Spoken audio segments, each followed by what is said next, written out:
So this morning I want to talk about regret and why regret is not only a waste of time, there's literally no use for it at all.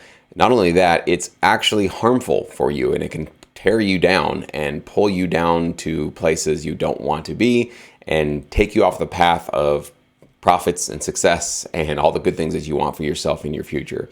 And this video comes up because there was this really just heartbreaking email from a student that reached out to me and says that he really regrets the fact that he spent basically the last year or so not making music. He was really hot on sync licensing, hot on producing tracks, and then he basically took a whole year off, and he's just sitting with this just, a rock, this boulder on his shoulders of regret of like, it's hard for me now to get back into it. I feel like I never should have given up. I should have at least done this right. Woulda, shoulda, coulda, all that stuff just kind of swirling around. And that stuff really, really just bogs you down and holds you to a place that is just not going to be beneficial for you. And I know this because I've struggled with regret a lot in my life, that there are a lot of opportunities in sync licensing that I didn't take, and I regret not taking those, or I should say previously regretted. I no longer regret them. And then there were definitely opportunities and companies that I partnered with that I really wish now I hadn't partnered with. They were not the companies that were right for me. That were ones that I should have been spinning a lot of tracks to and partnering with.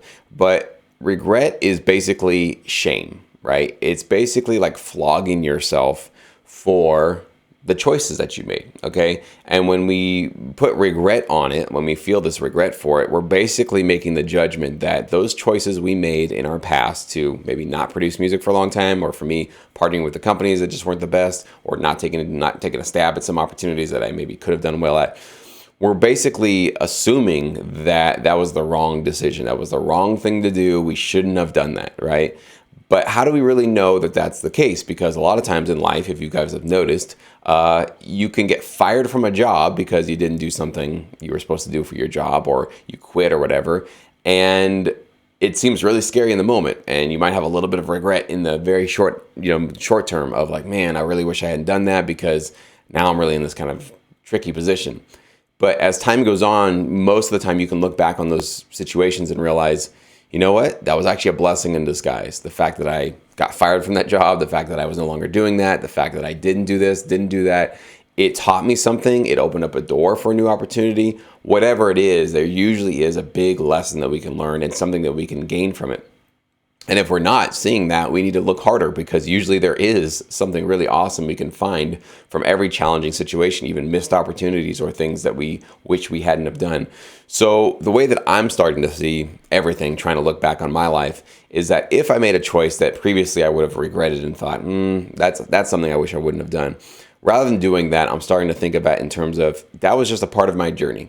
That was a choice, that was a decision, and I made it. And it's over, and I can't do anything about it now. It's in the past, and that's over, right? So accepting things we can't control. We can't control it, so does it make any sense to kind of wallow in regret and think about it like, well, I wish I would have done that, and try to bargain our way through a situation that happened last year or 10 years ago, right? That's where the waste of time is. There's no reason why you should even spend an ounce of mental energy wrestling with those kind of thoughts, because it's done. It's in the past. It's over. So if we can't control it and it's already done, what can we do about it? Well, we can change our perception of it. That's it. We can change our perception in the present of what happened in the past, okay? And for me, I'm deciding to consciously look for reasons why every choice that I made taught me something, right? What lesson could I have learned from that choice, from that quote unquote mistake? I don't even think they're mistakes. I think they were all just choices I made on my journey through life, through sync licensing. And every single one of those taught me something, right? Some choices landed me huge placements and great opportunities and partnering with great libraries. So those are easy to see. Oh, great, there were opportunities there. But, partnering with the wrong companies or sending my music to people that just sort of sat on it and didn't do anything taught me a really valuable lesson, right? How would I have learned that lesson without that sort of an experience, right? So you have to sometimes, not all the time, and hopefully with my videos and everything that I do, you guys can kind of avoid some of this stuff because you can listen to somebody who's been in this industry as long as I have. But sometimes you do have to get pushed in the mud. You got to get muddy. You got to scrape up your knees so that you learn a lesson about life and about the business and about how you want to, interact and proceed in your career. So that's what's really empowering about letting go of regret. And the reason why regret can not only be a waste of time, but drag you down is it basically, like I heard with this student who's, I can just hear it, I can feel it in his email that he's just beating himself up over this. He now may be pushed further away from where he wants to go with sync licensing because he's now, he basically put an anchor on himself and he's holding himself down with this regret that he didn't do something. So that's just a choice. It's just an option, right? Is to hold on to this regret and have it basically eat away at you and make you think, well, I'm so far behind now. I haven't produced in months or a year. And, for me to get back in there and start doing that, that's going to be so hard. And I never should have done it. All of these are pulling you down, right? None of these thoughts are ones that are helping you to propel forward, right? So instead of perceiving your choices in this completely negative, judgmental way, perceive it for what it is. Yeah, I did give up. I didn't stop. I didn't create music for a year. What can I do about that, right? And now I've learned that wasn't something I want to do again in the future, because taking that much time off of making music sort of puts you in a funk. It kind of lets you, get a little bit loose with your creativity, and you're not really so fired up and motivated on a consistent basis because you haven't been practicing that, right?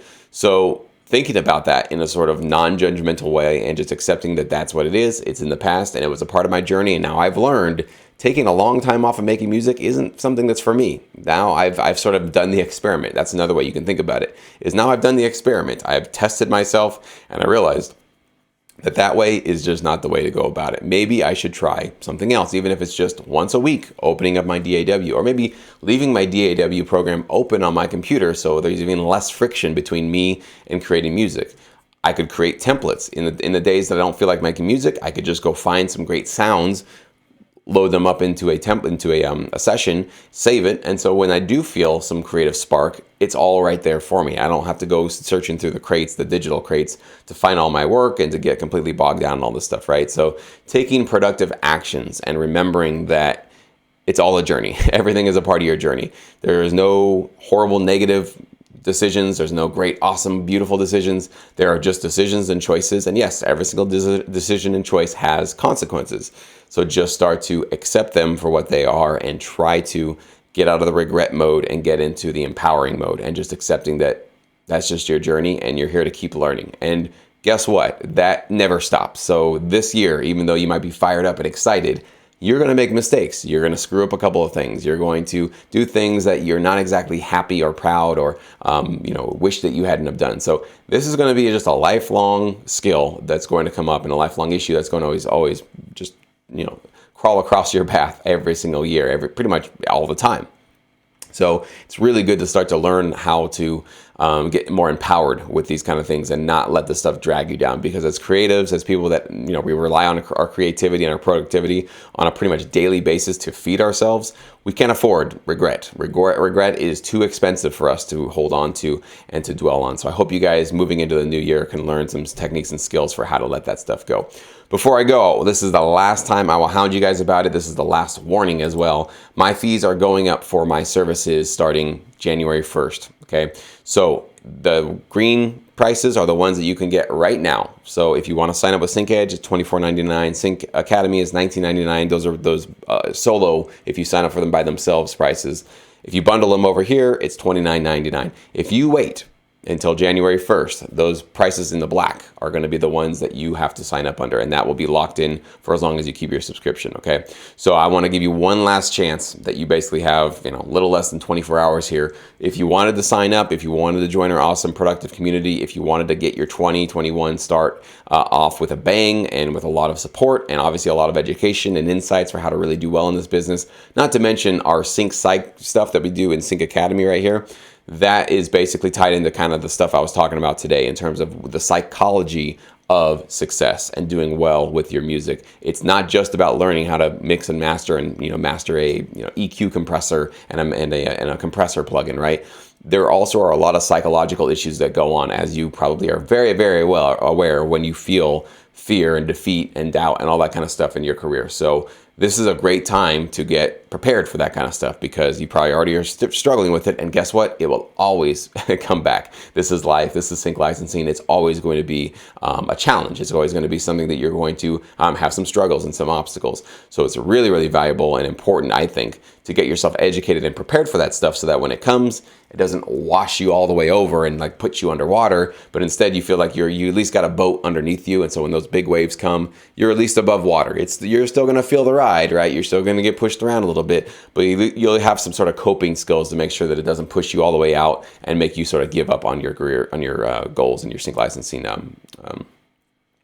basically goals for your life, right? So that's what I got for you guys today. I wish you all a very happy new year, a very safe new year. I don't think anybody's probably going out to a bar this year, but whatever you do, obviously be safe and cherish, your family and your friends and have a great time, all that good stuff. So I'm looking forward to the new year. As always, every new year is an opportunity to do things differently, to feel a sense of optimism and just like hope. And for sure, we all need a little bit of that after 2020. So I just feel really good and really motivated right now, and I hope you guys do as well.